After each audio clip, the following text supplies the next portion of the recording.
Welcome to Art Space, the White Mountains monthly window on the art scene here. I'm your co-host, Justine Wintersmith, and with me is Steve Taylor. Hi, Justine. As always. We've got some great artists lined up for you today, and we're going to be starting off with photographer Matt Suess. Welcome, Matt. Hi, thank you very much. So why don't we start off by just having you tell us a little bit about your background. When did you pick up a camera, start knowing that this is what you wanted to do? Well, I started photography when I was 12 years old. I had my own black and white darkroom, and I used to make my own prints. One of my best friend's father, he was a professional photographer, so really showed us the ropes on, printing, making the prints and doing black and white negatives and everything. And through college, I ended up working for newspapers part-time, and that ended up becoming my full-time career. So and whereabouts was this? This was up in New England, up in Connecticut. And I was a photojournalist for 17 years up in New England, and started selling my artwork around 2003. And in 2006 started selling my artwork full-time and stopped working for newspapers and magazines. And so what brought you out here? Actually, the landscape. Yeah, I came out on a photo trip in early 2006 and just fell in love with Arizona, and the Southwest in general. It was my first time ever being out here, and was just inspired by what I was seeing in the light and everything. And I have a history of moving to locations I want to photograph, because usually that's the best way you can do it. It's kind of tough doing it on a trip here and there. Oh yeah. Yeah, that way you can just really immerse yourself in the experience. And of course, the longer you spend there, the more chance you get in capturing greater images. So. Right, absolutely.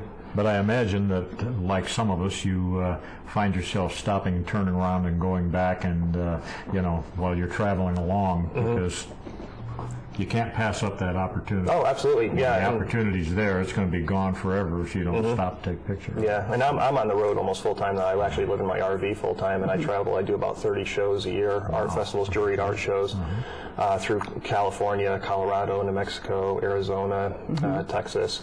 And so, yeah, as you said, I'm always on the road, and there's been countless times got to stop and pull the rig, and sometimes it's not easy doing a U-turn with that big rig there.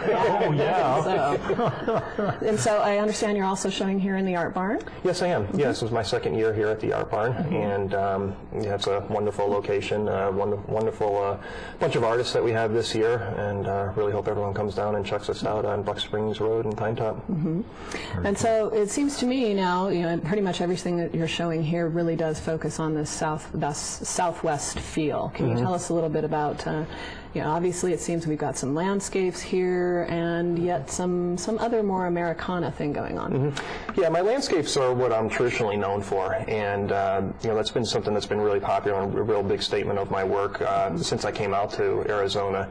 And the car motifs that you see here, this is something new that I've been working on this year, and it's a whole different technique and process than what I'm doing my traditional color landscapes with.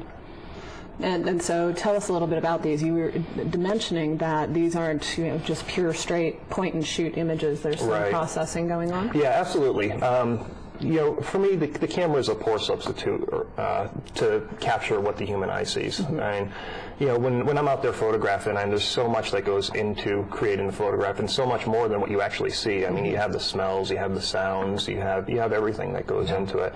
And the camera is a very poor substitute for trying to capture that whole feeling. So I do a lot of processing on my images afterwards. Now in the digital darkroom, it used to be in a chemical darkroom, but I do a lot of work on my photos to bring back out that feeling and that life that I experienced when I was out there. I see that, especially in this one of the cave. Is this up in Canyonlands? Yeah, it's in Canyonlands, and that's actually an arch. Okay. And yeah, it's that was photographed in the winter, and it's actually a real popular place to where photographers go to photograph, because it's real nice. You get that sunlight that reflects off the canyon wall and just lights up the bottom of that arch. A lot of photographers choose to go there in the summer, and you end up having that sun where I have the sun on the right-hand side. It's up on the left-hand side, so it gives a whole different composition. And with the winter, there's a lot less photographers up in the area, a lot less people up in the area. Actually, I just had it to myself, and my good friend who was visiting me from Massachusetts came down.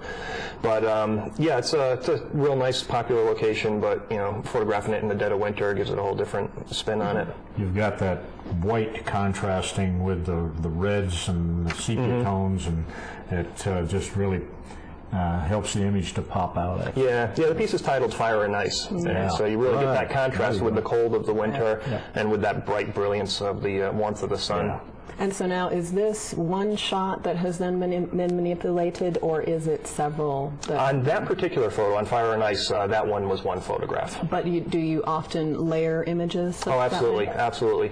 I have some very wide panoramic images I don't have here, but I mean, they go up to about 10 feet in width. Wow. And those are actually photographed with about a dozen separate photographs that I then did a technique called stitching and brought those all together. And then just on a single image like this, is that explain the process, because you've managed to create such a textural quality, and it's not just the fact that you're doing this giclée on canvas. Right. So how does one get that? I know you can't give us out all the secrets. Well, no, actually, I mean, I'm very open with my process and everything. You know, I don't have any secrets to hide. But the way I'm doing the cars, like for example, this one up here, this one with the sunset, with the old truck and the sun, that one's titled Old Betsy at Sunset, and that was photographed with a combination of about 10 or 12 separate photos. Oh, wow. And what I was doing in that one there, as opposed to when I'm doing my large landscapes, you know, where I'll take a photo and then I'll rotate the camera on the tripod, take another photo, and then blend those all together. With that particular piece there, the camera was locked on the tripod, and all I was doing was changing the exposure. So what I was doing was I was exposing for the highlights the very brightest parts of the photo where the sun is, and then I was doing exposure ranges all the way down to the deepest and darkest shadows.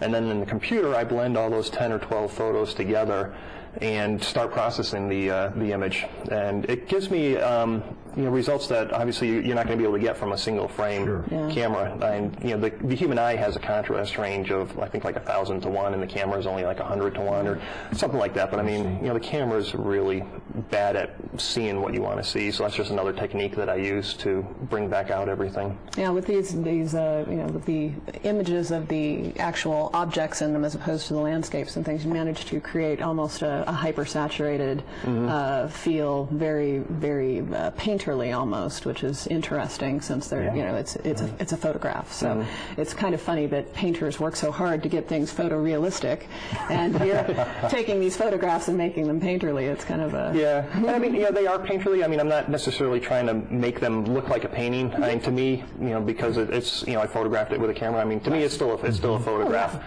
But it definitely does have a painterly feel to it. With the, you know, my style of work is really bright, bold colors, and a lot of times people aren't used to seeing such bright, vivid photography, so they initially automatically think that it's a painting.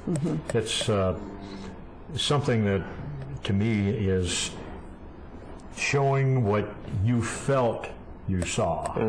Exactly. And, the emotion involved and so forth in what you saw, and bringing that out that the camera itself can't reproduce. Yeah, I mean, you nailed it right on the head. I mean, it is all about that feeling and that emotion. Yeah. And so where would you say, where's your work taking you now? What direction are you headed? In terms of... well, you can go either physically, or, you know, are you going to be continuing on with the Southwestern images, or are you traveling? Or? I'm really going to be focusing more on this, on the cars and sort of the old, really sort of the dilapidated Southwest, you know, sort of the forgotten areas.